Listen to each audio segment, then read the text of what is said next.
Halo, Hah? Ini apa? gelut. Apa rek? Siapa? Apa? Mas, lagi nanti jok. Apa lah? Apa? Maksud lagi nang ndi apa?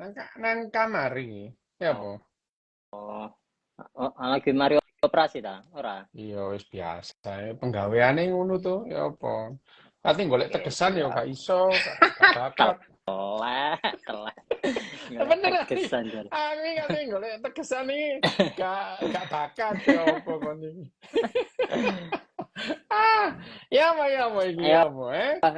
langsung bahas Bahas soal apa? Oke. gen egois. Nah, aku Gen kan wis maca egois. buku iki to, Dok. Wes Bu- mantap iku. Sakjane iki kudu mbok upload iku nang apa Cuma kan nang di poinnya oke bukune gambaren bu. Oh banget. iya, jane poinnya iku akeh banget yo. Aku iku tak eling-eling yo tuh. Aku iki sakjane ya, buku ini itu dicetak pertama itu tahun 6. Jadi yang Mm-mm. terjemahan apa namanya KPG itu, ini langsung dimulai apa tuh? Woi, halo, Dan halo Cito. langsung aja, Oh, langsung. ya wes ya. Selamat malam, malam di sana ya. Nah, Oke. Selamat nah. malam, salam sehat, salam bahagia, salam sejahtera. Ini ndak tahu itu kesurupan opo ini ya Cito itu kok mendadak itu.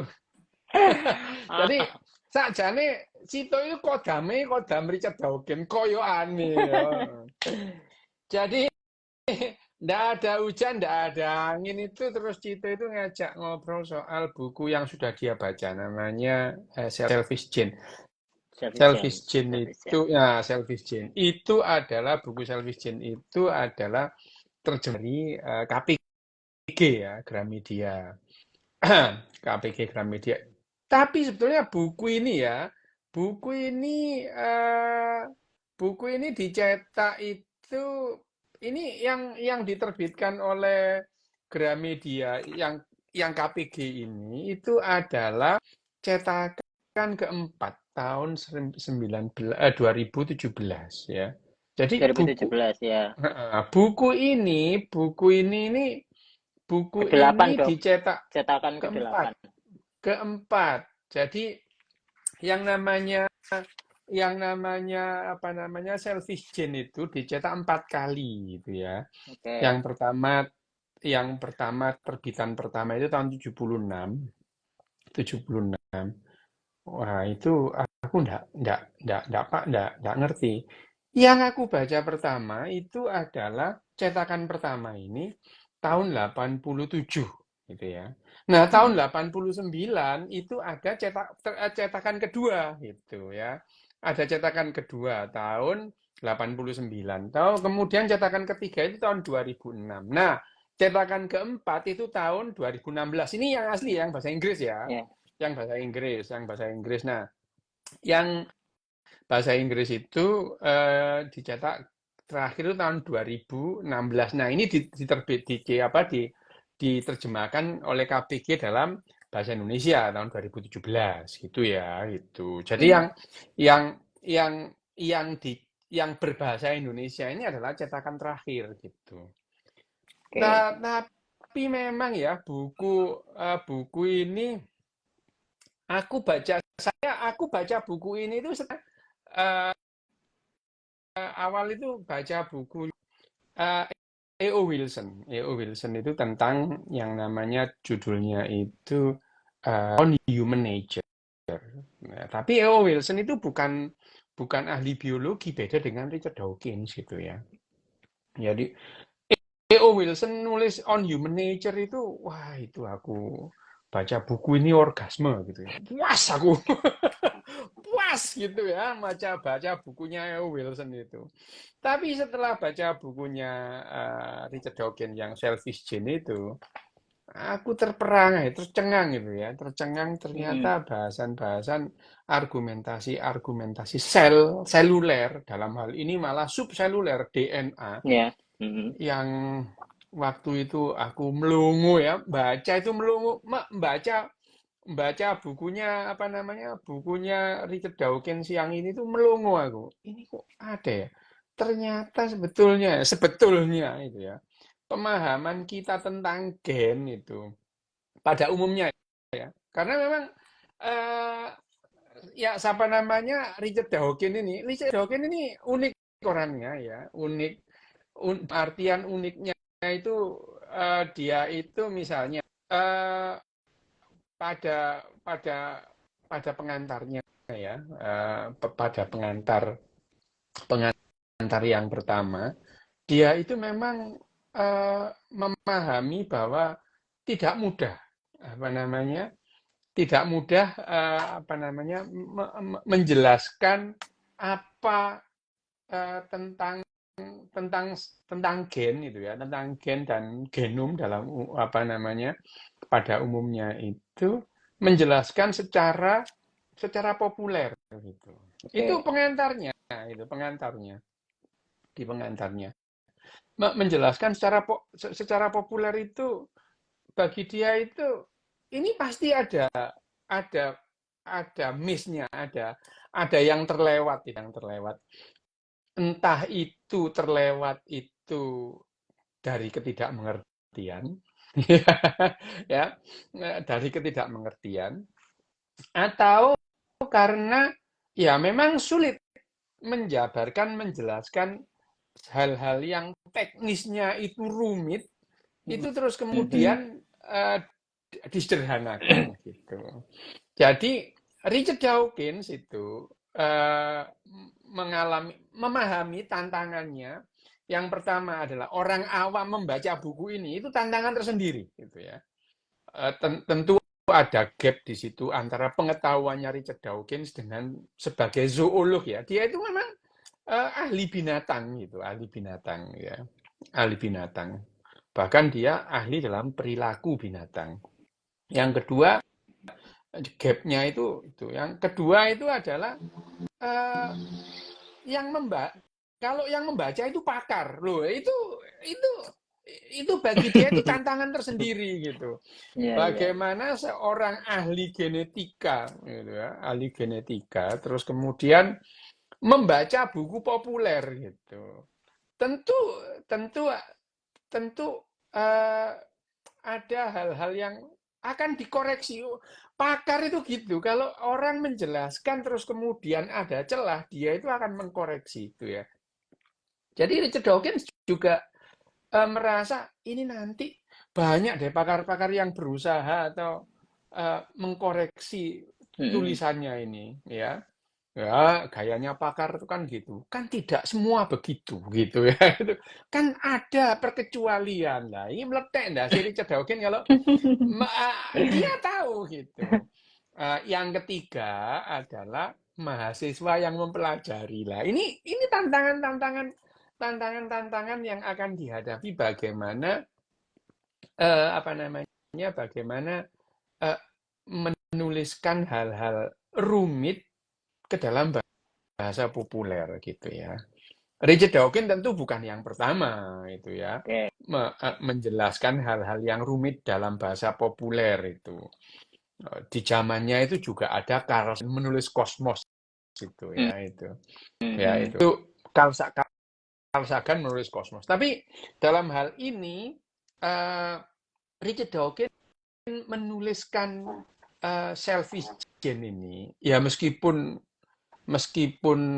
ya tentu saja tidak semua bisa terjelaskan ya tentang gen, tapi bagaimana yang namanya genom dan gen itu dijelaskan secara populer oleh yang namanya Richard Dawkins gitu ya.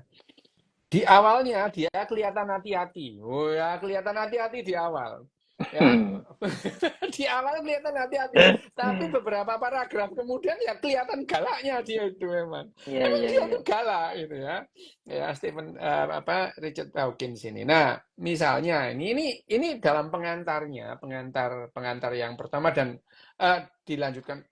Ini kan eh, buku yang keempat itu, cetakan keempat tentu saja ya, karena perkembangan perkembangan ilmu pengetahuan dalam hal ini pengetahuan ilmiah itu berkembang, maka ya mau tidak mau Richard Dawkins itu perlu merevisi atau menambahkan hal-hal yang baru tentang kepada bukunya. Bahkan sekarang ini ya, setelah 8 tahun berlalu itu, kayaknya Richard Dawkins akan memperbarui lagi itu.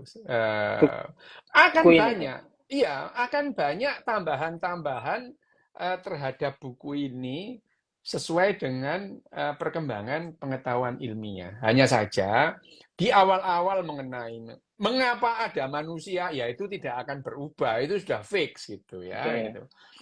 Itu kan apa namanya kalau kita baca Subhasan memang aku setuju sama kamu kalau buku ini kita bahas beberapa kali karena ya yang pertama itu ya kalau kita melihat yang dibahas itu nih ya tak ingat-ingat loh tuh ya. Ini ada misalnya ada bab yang membahas mengapa ada manusia gitu ya. Mengapa ada manusia. Terus kemudian tentang bagaimana itu replikasi terjadi oleh mesinnya, namanya replikator gitu. Yang ketiga itu tentang, nah ini yang ketiga ini sebenarnya adalah salah satu judul yang diusulkan oleh temannya gitu tentang buku ini ya yang namanya Immortal Coil gitu ya Immortal Coil atau kalau dalam bukunya KPG itu diterjemahkan sebagai gulungan kekal gitu. Gulungan kekal gitu. Terus kemudian ada yang disebut gene machine atau machine gen, terus kemudian agresi stabilitas dan ya mesin egois ya, selfish machine gitu ya. Terus kemudian pertalian gen keluarga berencana. Itu ada loh keluarga berencana ditulis di itu ya. Jadi ada banyak bab, tapi memang supaya kita ngomongnya enak gitu ya. Itu nanti dibahas sak melenek ya, sak marine, sak selesainya gitu ya. Ya itu apa namanya itu yang ada dalam buku ini. Nah, di dalam bab pertama itu ya, itu mengapa ada manusia gitu ya. Mengapa ada manusia? Itu Richard Dawkins itu menjelaskan karena selama ini ya, misalkan apa namanya manusia itu kita ya selama ini, sampai sekarang itu ya, sampai sekarang orang membahas kenapa ada manusia itu pendekatan filsafat gitu. Ya. Dan di dalam buku ini jelas-jelas yang namanya Richard Dawkins itu kayaknya filsuf-filsuf itu tidak pernah menganggap yang namanya Charles Darwin itu ada itu. Ini itu ada di bab pertama buku ini. Filsuf-filsuf itu membahas kehidupan, apa makna hidup, apa alasan hidup manusia itu. Seolah-olah filsuf-filsuf itu tidak pernah menganggap yang namanya Charles Darwin ada. Gitu. Kalau ditanya kenapa manusia ada, bagaimana manusia muncul, bagaimana manusia itu ada, ya mau enggak mau sih yang paling bisa menjawab dengan bagus itu adalah awalnya adalah ya Charles Darwin itu ya. Charles Darwin. Kenapa misalnya kalau binatang bagaimana manusia itu jadi seperti sekarang ketimbang binatang-binatang yang lain gitu ya. Ya, nah dalam hal ini kalau dikaitkan dengan selfish gene itu Richard Dawkins di bab pertama itu menjelaskan kenapa yang namanya selfish gene itu yang selfish itu spesiesnya atau individunya gitu ya. Tadi ada beberapa buku yang sebelumnya itu, tapi pendekatannya bukan pendekatan biologi, misalkan sosial kontrak gitu ya. Sosial kontrak itu adalah pendekatannya dari yang namanya spesies gitu. Pokoknya yang penting spesies itu harus tetap ada gitu ya. Jadi ada perilaku altruis misalnya ya, Altruisme itu misalnya altruisme itu adalah apa namanya salah satu individu itu rela mati demi orang lain. Orang lain. Ujung-ujungnya adalah untuk mempertahankan eksistensi dari Gennya. dari gennya gitu. Dari gennya. Tapi itu adalah pendekatan filsafat. Tetapi kalau yang namanya Richard Dawkins itu, yang selfish itu bukan individu, bukan spesies, bukan kelompok, tapi gen itu sendiri gitu. Gen itu sendiri yang apa namanya yang egois gitu. Jadi ada yang namanya seleksi individu, ada seleksi kelompok. Nah, tapi kalau Richard Dawkins, ya, kalau dibanding, ya dia bilang ya, yang namanya Charles Darwin waktu itu nggak kenal genetika gitu. Ya. Charles Darwin itu nggak kenal genetika, bahkan apa namanya pengikut Darwin awalnya itu berantem sama pengikutnya Gregor Mendel. Jadi Darwinian dan Mendelian itu mereka berantem di awalnya sampai ketemu yang namanya DNA itu ya itu. Sampai tahun 30-an ketemu DNA. Lah ternyata Mendelian Darwinian itu tidak saling bertentangan itu ya. Itu malah klop gitu.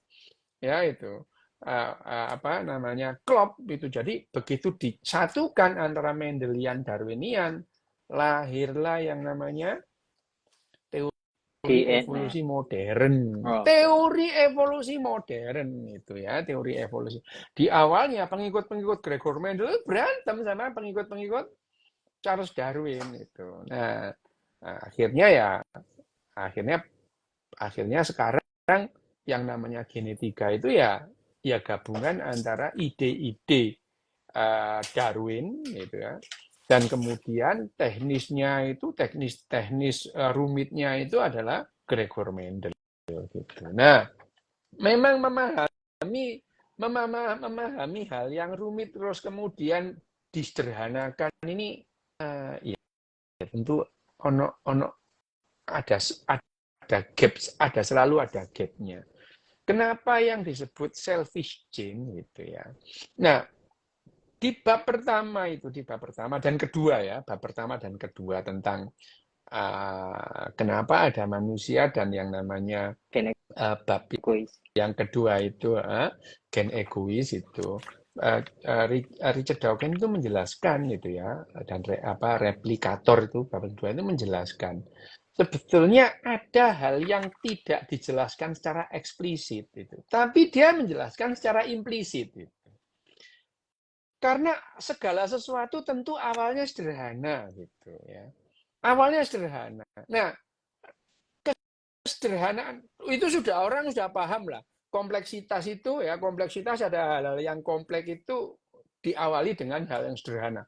Itu orang sudah pada tahu dulunya itu ya. Dulunya itu di zaman awal-awal berkembangnya ilmu pengetahuan ilmiah itu orang itu paham lah. Segala sesuatu yang kompleks itu akan dimulai dari hal sederhana gitu.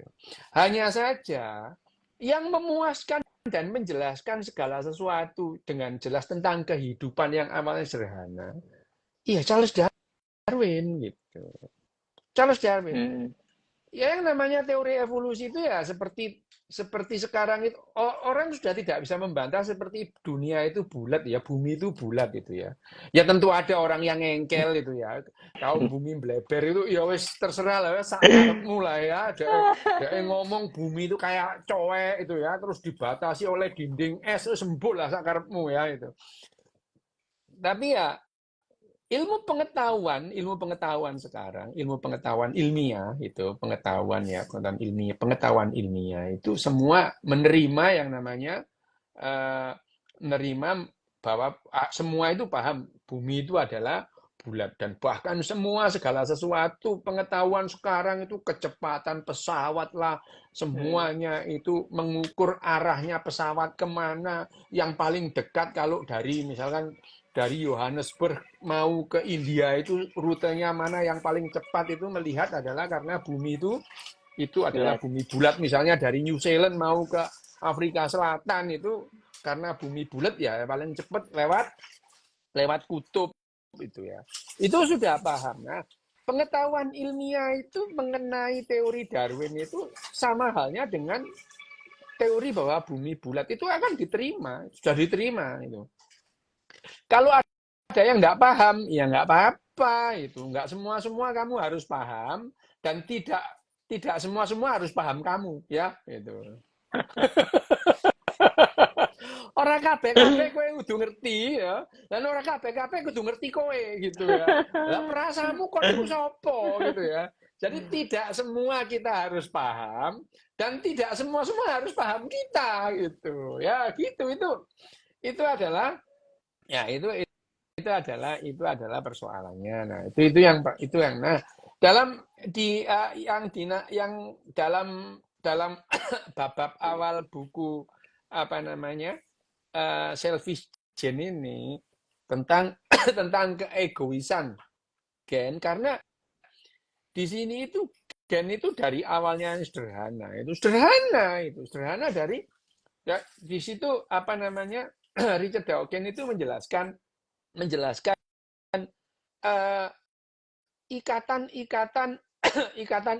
yang lebih stabil gitu ya. Misalnya air itu akan stabil kalau dalam bentuk bulat gitu ya, bulat seperti itu. Jadi tetesan air kalau di angkasa luar itu ya tanpa ada gravitasi dia itu akan berbentuk bulat. Sementara ada kecenderungan mineral-mineral tertentu dalam bentuk kubus, misalnya garam gitu, berusaha dalam bentuk kubus gitu ya. Itu dijelaskan oleh di buku ini bagaimana apa namanya atom-atom gitu ya. Atom itu kemudian menyatu dalam satu molekul. Molekul berganding dengan molekul lain. Itu ada yang cenderung stabil gitu. Tetapi kestabilan ini ada harganya gitu. Dia harus mendapatkan energi dari luar gitu, ya. Jadi sudah jelas bahwa yang namanya molekul-molekul yang stabil, untuk menjadi molekul yang stabil, dia harus menerima energi dari luar. Sehingga kalau molekul itu dia pecah, dia akan mengeluarkan energi. Jadi, nah itu yang disebut tadi itu. Jadi, sistem yang terbuka akan memungkinkan sistem itu lebih stabil kalau dia bisa menerima energi. Kalau sistem tertutup, dia tidak bisa menerima energi dari luar, sehingga entropi itu tidak bisa diturunkan. Nah, ini yang dijelaskan secara implisit ya.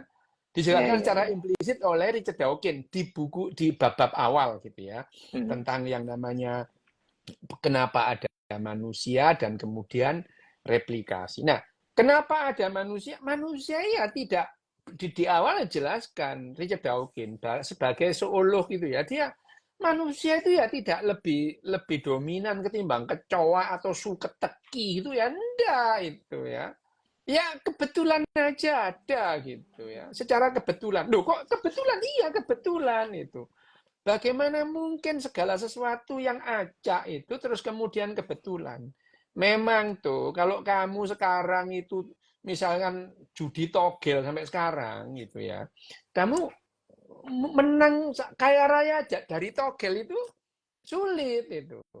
Tetapi kalau kamu pasang tiap minggu masang togel selama 6 miliar tahun, ya ada kemungkinan kamu itu bisa kaya raya itu ya.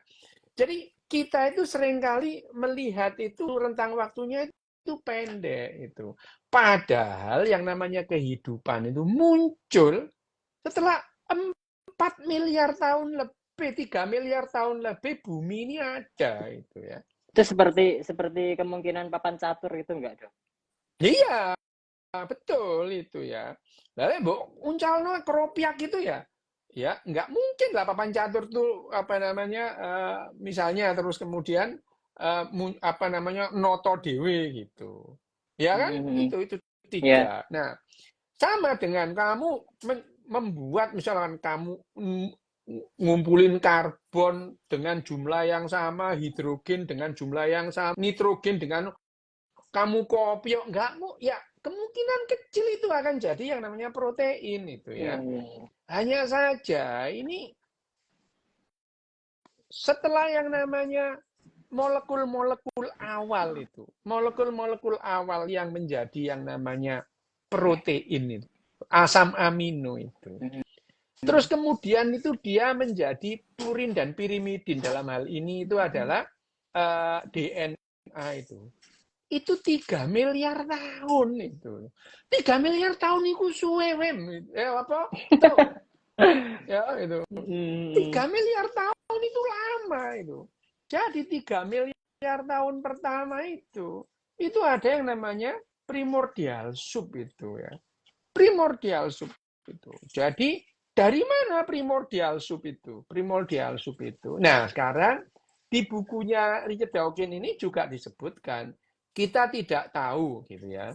Tidak tahu sebelumnya itu bumi itu seperti apa waktu itu. Tapi kemungkinan besar yang paling memungkinkan adalah ada air, ada CO2, ada NH4 ya.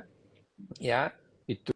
Nah, kalau kemudian itu ya barang bahan-bahan itu terus kemudian NH4 ya, CH4, NH3, amonia itu ya, terus kemudian mendapatkan petir, ya, petir dan sinar kosmis itu. Dalam hal ini adalah sistem terbuka yang mendapatkan energi dari luar, akan mungkin lah terbentuk sebuah molekul yang namanya asam amino itu. Sudah dibuktikan oleh Lazarus Pansalzani dan Francisco Redi gitu ya itu. Sudah dibuktikan itu bahwa keempat gas ini kalau dikasih aliran listrik yang gede ya seperti voltase dari petir ya atau badai petir zaman purba itu akan menghasilkan ikatan senyawa-senyawa pra kehidupan gitu yang namanya asam amino itu. Tapi asam amino ini banyak itu ya. Di lautan makanya yang namanya primordial soup, makanya bumi itu dipenuhi oleh yang namanya primordial soup, soup purba itu. Isinya apa? Tadi itu protein asam pembentuk protein tadi asam amino berlimpah ya. Berlimpah itu di seluruh lautan. Di seluruh lautan itu berlimpah yang namanya primordial soup. Dan di sekian banyak primordial soup itu setelah 3 miliar tahun itu ya. Setelah 3 miliar tahun. 3 miliar tahun itu suwe itu. Lo kan ngitungnya lambemu sampai jedir lah. Siji, loro, telu. Tapi kan nggak usah lah ya. Kamu menghitung 1, 2, sampai 3 miliar. Jet lambemu itu. Apalagi ini 3 miliar tahun. Itu terus kemudian ada yang membentuk yang namanya purin dan pirimidin itu. Nah, itu yang membentuk yang namanya awal DNA. Nah, DNA. Awalnya sih sebelum DNA itu dia membentuk RNA dulu, tapi RNA itu tidak stabil gitu ya. Sampai akhirnya terbentuklah DNA. DNA itu lebih stabil gitu ya. DNA itu lebih stabil. Nah, setelah terjadi DNA, nah DNA ini terus kemudian dia membuat mesin yang namanya replikator gitu. Ya. Replikator itu awalnya sederhana. Di buku ini dijelaskan bagaimana replikator itu terjadi. Sederhana itu. Yang pertama ada misalnya nih ada molekul yang cenderung berpasangan dengan molekul yang lain gitu ya. Begitu dia nemu dia lepas ya. Nemu lepas lagi sehingga bentuknya itu ada semacam citaannya gitu ya, itu ada citaannya atau ada molekul yang lebih dulu terus kemudian dia itu seperti negatif film gitu ya. Nah, kemudian ketemu jadi positif ya kayak abstrak foto gitu. Ya. Kayak abstrak foto gitu. Itu yang itu loh ada yang tanya penemu DNA sopo Watson and Crick gitu loh ya itu googling apa gampang itu ya itu. Ini aku cuma menjelaskan. Nah, itu adalah replikator. Nah, setelah yang namanya mesin replikator itu berlimpah, ya wes lah ya, maka yang namanya molekul-molekul awal yang namanya apa tadi, asam amino tadi itu segera dibentuk banyak jadi DNA dan itu adalah awal dari kehidupan. Nah, itu kemudian lahirnya yang apa 3,7 miliar tahun yang lalu itu terus kemudian adalah yang namanya awal kehidupan. Pertama nenek moyang kita itu dari DNA yang kemudian satu yang jadi nenek moyang kita bersama yang namanya the last universal common ancestor atau LUCA itu ya. Itu adalah awal kehidupan dan di situ itu adalah lingkaran-lingkaran atau kumparan-kumparan yang sebut double helix DNA tadi itu yang sampai sekarang itu melimpah itu ya. Jadi dari satu luka itu sekarang menjadi banyak kehidupan ya. Terus kemudian sekitar 350.000 tahun yang lalu gitu ya. 350.000 tahun yang lalu ada salah satu salah satu Homo erectus yang terus kemudian berpencar menjadi Homo sapien gitu ya. Muncullah Homo sapien kira-kira itu sebelum bakteri kalau luka itu ya prabakteri. Luka itu belum bakteri tapi prabakteri ya. The last universal common ancestor itu ya. Itu memang itu sel pertama ya gitu. Belum seperti bakteri gitu. Nah, itulah yang disebut awal-awal dari kehidupan itu. Itu dijelaskan di buku ini. Hanya saja di buku ini memang buku ini terlalu tipis ya kalau menjelaskan hal ihwal tentang yang namanya gen gitu. Hanya saja buku ini dengan jelas. Nanti kita bahas berikutnya ya tuh ya. Karena ada misalnya sampai ini kan aku hanya membahas mengenai kenapa manusia itu ada, terus kemudian replikator, terus kemudian gulungan yang kekal itu ya, coil kekal, immortal coil, terus sama mesin gen tadi. Ini yang yang aku bahas. Nah, ini sebetulnya bukunya Richard Dawkins yang ini menginspirasi beberapa orang untuk menulis gitu, menjelaskan lebih spesifik gitu. Ya, salah satunya dia bukan ahli biologi, namanya Matt Ridley itu. Matt Ridley itu menulis yang namanya genom gitu ya. Genom itu ada lagi yang namanya John J. Avise itu tahun 2006 itu menulis yang namanya Genetic God, Tuhan genetis gitu. Tapi yang dibahas ya tidak jauh dari pembahasan Richard Dawkins, hanya lebih spesifik. Misalnya John J. Avise ya, John J. Avise mengatakan yang namanya Tuhan genetik itu. Tuhan genetik itu ada dalam. Jadi gen kita itu maha kuasa itu. Ya itu. Itu maha kuasa itu. Gen kita itu maha kuasa. Masai kita mau ngapain aja itu ada di dalam bukunya Genetic God-nya John J. Avise tahun 2006. Nah, tapi Matt Ridley menulis genom itu juga mempertajam sebetulnya, pernyataan-pernyataan dari Richard Dawkins. Tapi lebih jelas, misalnya Matt Ridley itu menjelaskan bahwa untuk orang awam supaya lebih memahami yang namanya genom itu apa gitu. Yang namanya genom itu pada manusia itu adalah buku gitu ya. Buku. Bahkan Matt Ridley itu tidak ini bukan perumpamaan, memang ini buku gitu. Memang ini buku gitu ya. Buku itu. Bukunya yang ada dalam sel kita, di dalam sel itu. Di dalam sel. sebagian besar ada di intinya itu. Tapi ada yang di luar inti sel, itu gen kita itu ada yang di luar inti sel, tapi sedikit ya. Kurang dari 4% itu ada di inti sel. Yang namanya di mitokondria itu ya. Sedikit sekali itu. Yang banyak ada di dalam inti sel. Nah, buku ini ya, buku kita yang namanya genom ini berisi apa? Oh, berisi tentang sejarah gitu ya. Nenek moyang kita itu 250 juta tahun yang lalu itu bentuknya seperti apa? Itu ada dalam kromosom kita nomor 1. Jadi yang namanya buku kita itu, buku genom itu, buku genom manusia itu terdiri dari 23 juz, ya, 23 bab gitu ya. 23 bab yang namanya kromosom gitu ya. Jadi kromosom itu adalah juz dalam kitab genom itu ya. Kitab genom terdiri dari 23 juz yang namanya kromosom gitu ya. Setiap juz itu terdiri dari ribuan cerita. Gitu. Cerita memang gitu. Yang namanya gen. Loh, lah gen ini cerita. Jadi gen itu narasi, bisa dibaca.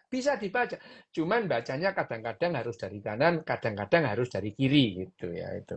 Tapi memang dibaca itu ya. 23 bab yang berisi ribuan cerita setiap babnya itu. Kalau di total manusia itu memiliki 124.000 lebih gen gitu ya. Gen itu cerita itu.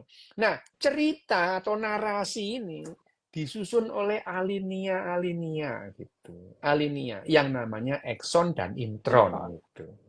Intron. Ekson itu adalah cerita bermakna gitu. Intronnya itu adalah iklan. Loh, iklan itu penting. Penting tuh iklan itu. Kok nek ndelok bal-balan gak ono iklane, gak mlaku. Ya, ngono. Ndelok bal-balan kamu nonton film TV swasta, gak ono iklane ya gak mlaku gitu ya.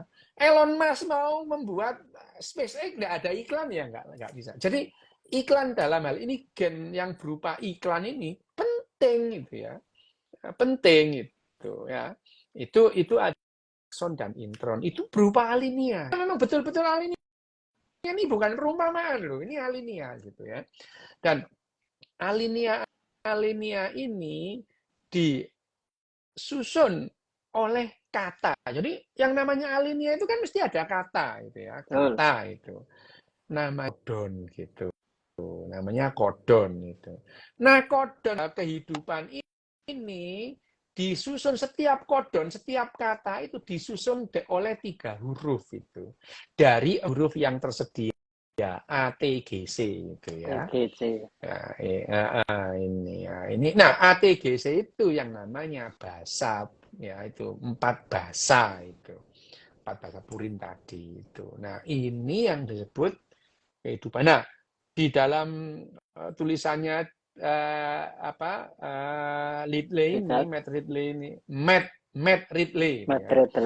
Ridley itu kalau seandainya satu huruf bahasa ini ditulis dengan huruf Times New Roman ukuran 10 itu ya berarti genom kita itu seperti 6 set ensiklopedia Americana. Gitu. Ya, itu.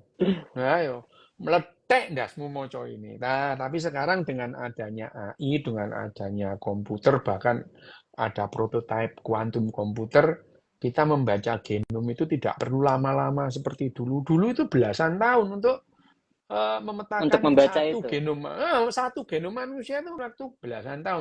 Sekarang beberapa minggu aja sudah selesai. Nah, itu adalah genom. Nah, genom tadi itu apa isinya? Banyak, mulai yang namanya identitas itu ya.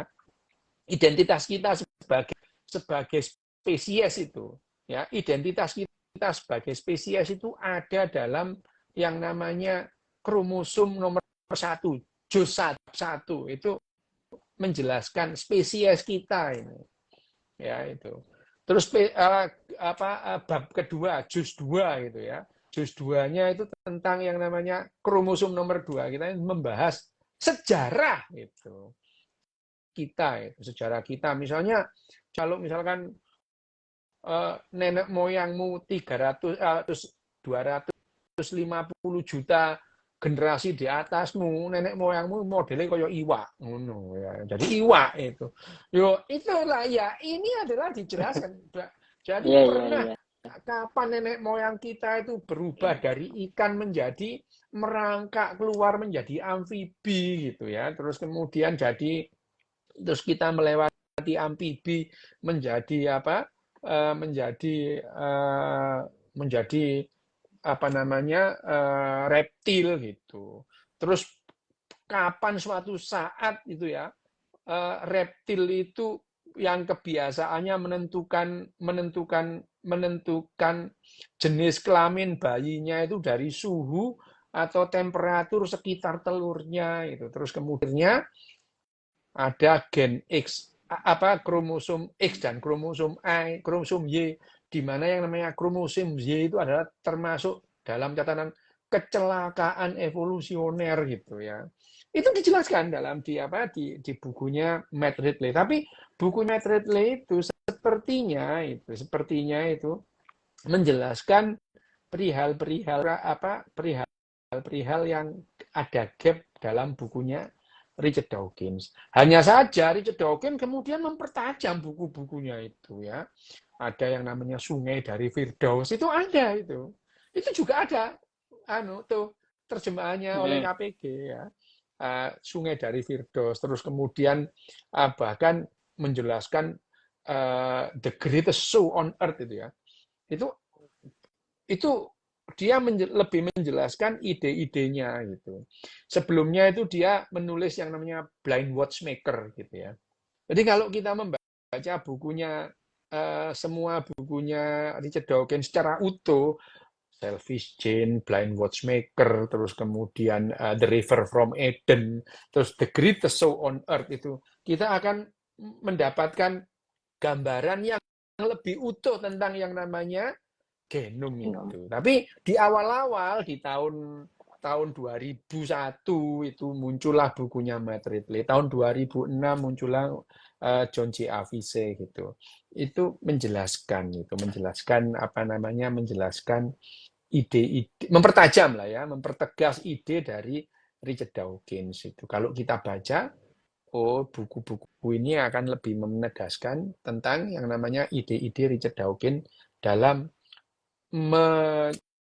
menulis yang namanya Selfish Gene itu. Jadi ini adalah buku 1, 2, 3, bab 1, 2, 3, 4 ya. Nah, tentang yang namanya entropi tadi itu yang jelas menulis itu dan ada kaitannya dengan gen tadi itu ditulis oleh yang namanya Steven Pinker dalam bukunya Enlightenment Now itu ya.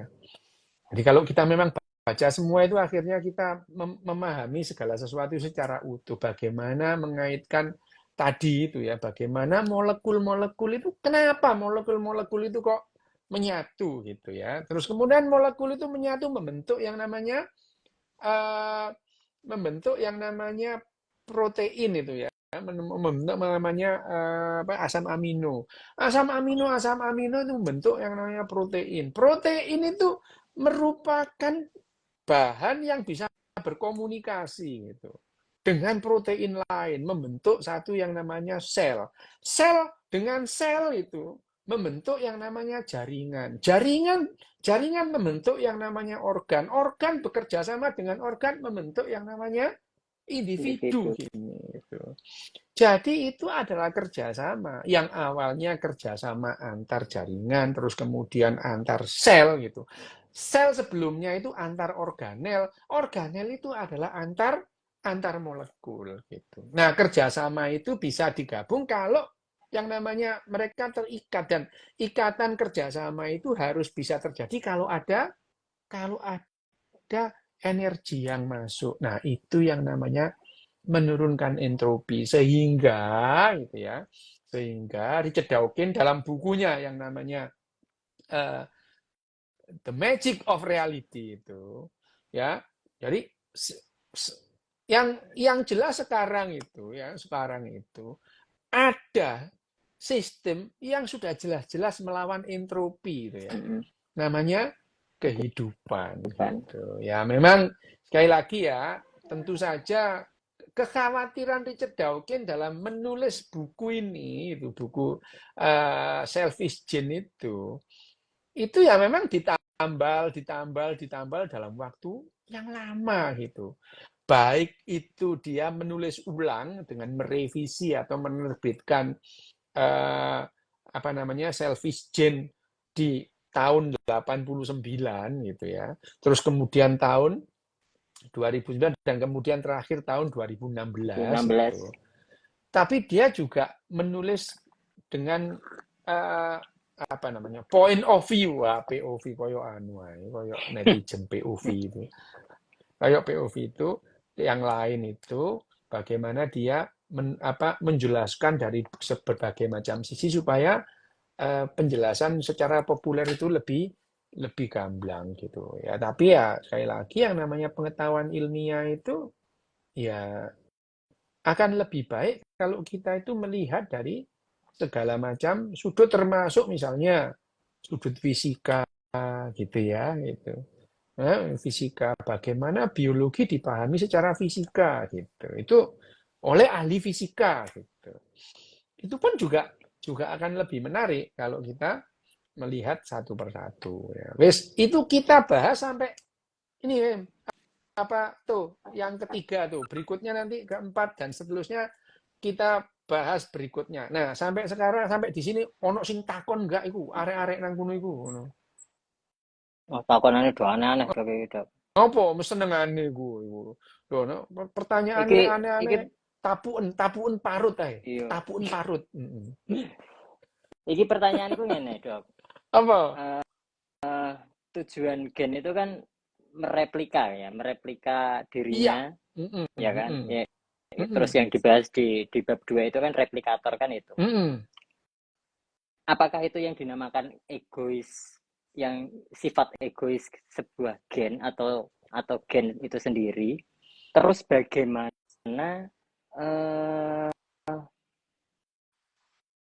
sejauh yang saya baca ini justru malah sifat-sifat egoisnya itu tidak ditunjukkan di sini, Dok, di buku ini, tapi justru malah altruisnya yang lebih banyak dibahas. Ya, gini loh, yang disebutkan egois dalam hari ini tuh gennya yang egois. Oke, gennya. Untuk Individu, mereplika, ya. untuk mereplika itu. Jadi misalnya, yang namanya gennya itu egois itu ya, egois. Bahkan altruisme itu muncul pada individu gitu ya. Misalnya individu yang altruis itu, misalnya digambarkan di situ adalah perilaku beberapa burung gitu ya. Perilaku beberapa burung yang untuk melindungi atau memperbesar kemungkinan anak-anaknya itu hidup itu. Kalau ada pemangsa yang datang, dia itu pura-pura lumpuh, setengah lumpuh gitu. Jadi digambarkan di situ oleh Richard Dawkins itu ada jenis burung kalau kemudian dia itu ada pemangsa yang mendekati sarangnya, burung itu lompat keluar dari sarang, terus kemudian pura-pura lumpuh gitu. Sayapnya disengkleh-sengkleh, terus jalan nyeret gitu. Nah, predatornya itu mengejar dia supaya menjauhi sarangnya. Supaya menjauhi anak-anaknya. Menjauhi anak-anaknya. Ini adalah perilaku altruis gitu. Oke. Ya, bagi burung itu gitu. Tapi yang diuntungkan siapa? Ya gen. Gitu. Gen. Oh, gennya. Ya, ngerti. Yang diuntungkan adalah gennya. Nah, gen dalam hal ini, gen itu karena gen itu maha kuasa gitu ya. Gen ini yang membuat burung punya perilaku seperti itu gitu. Ya. Jadi gen itu, keegoisan gen itu dia itu melit atau mengarahkan perilaku burung. Kenapa burung yang seperti ini? Karena perilaku burung yang seperti ini akan diturunkan. Gitu. Apa? Kalau burungnya itu tidak seperti ini, anaknya akan dimakan. Dan sifatnya terputus di situ. Gitu. Tapi kalau berarti kepura-puraan berarti dok. ya memang pura-pura gitu. Memang dia pura-pura. Burung ini adalah pura-pura lumpuh gitu ya. Untuk melindungi anaknya. Loh, tapi pura-pura lumpuh dalam seperti ini, loh dia bisa benar-benar dimakan mangsanya loh gitu ya. Jadi ya resikonya itu ya. Nah, induk burung ini memperbesar resiko keselamatannya demi melindungi individu lain itu ya. Tetapi sifat-sifat seperti ini itu diarahkan oleh gen itu. Gen itu nggak peduli, emaknya mati ya lah, pokoknya anaknya wis urip gitu ya itu. Karena yang namanya dalam manusia, semuanya binatang kehidupan itu cuma kendaraan bagi gen itu. Jadi sudah terbukti 3,7 miliar tahun itu gen ini kekal. Gitu. Gen itu kekal gitu ya. Begitu orang tua itu punya anak, udah gen itu tidak peduli orang tuanya mati apa enggak, pokoknya dia udah lompat aja gitu ya. Jadi begitu generasi terus kemudian gen itu melompat, ya sudah itu. Itu selesai sudah. Tugasnya individu itu selesai. Bahkan yang namanya ini contohnya ya, contohnya kenapa yang namanya gen itu egois banget itu ya. Salah satu gen itu egois. Bagaimana yang namanya cewek itu bentuknya itu bagus itu supaya menarik cowok gitu.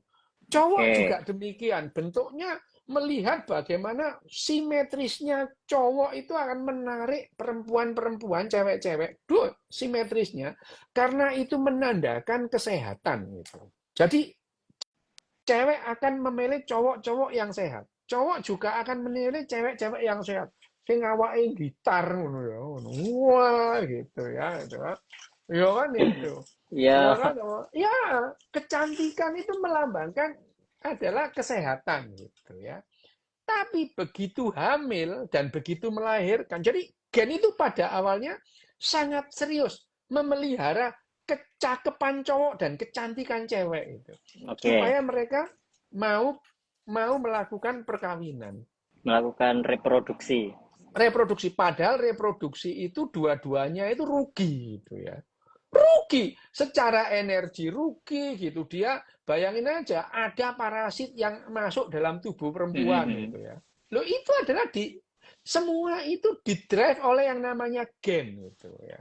Bagaimana gen itu menjaga kecantikan dan kecakapan cowok supaya mereka itu bisa mau melakukan reproduksi. Padahal reproduksi itu adalah merugikan induknya harus ngasih makan, jagalah gitu ya.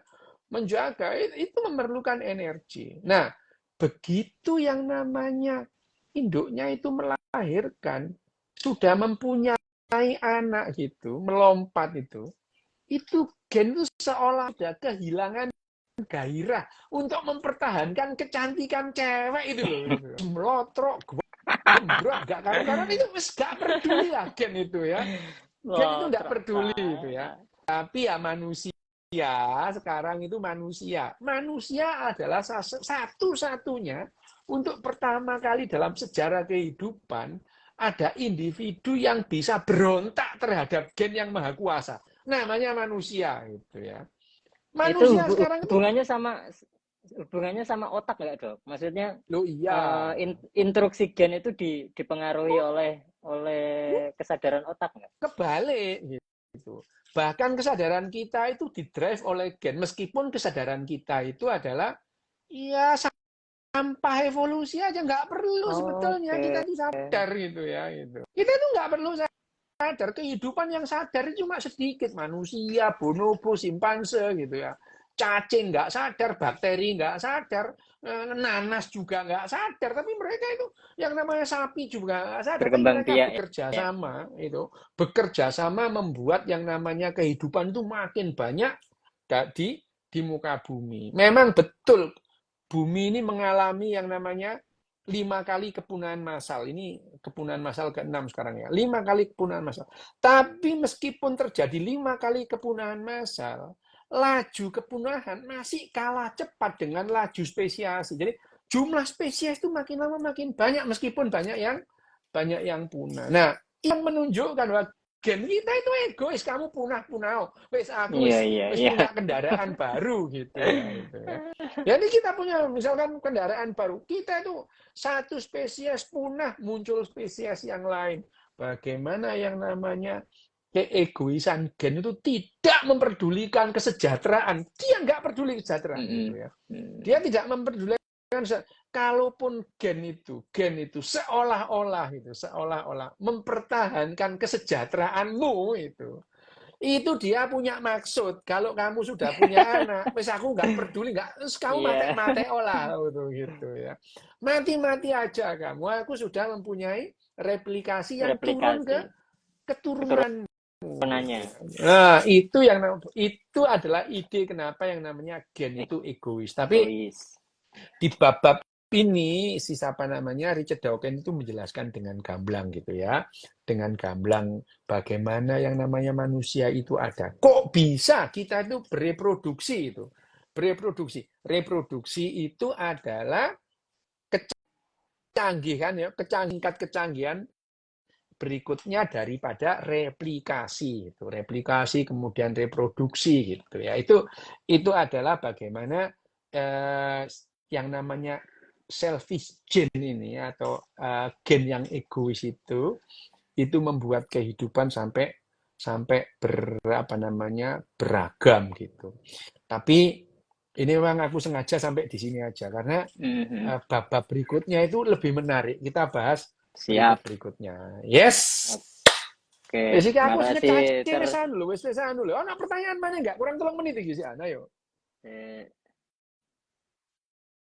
Bedane gen, sel, DNA, genom iki mbok di Google wae to lek. Lho, tadi lah wis tak jelasno. Iku Alah anake sapa iya. sih iku? Anake Oh sapa iya. iku? Oh, Bakul mie jan ayam jan paling iku. iki. Oh, jane arek iku anu titanono. Mula anake tukul ngobrem gitu. Sing bisa di Google ae lek. Wis ngono ae eto.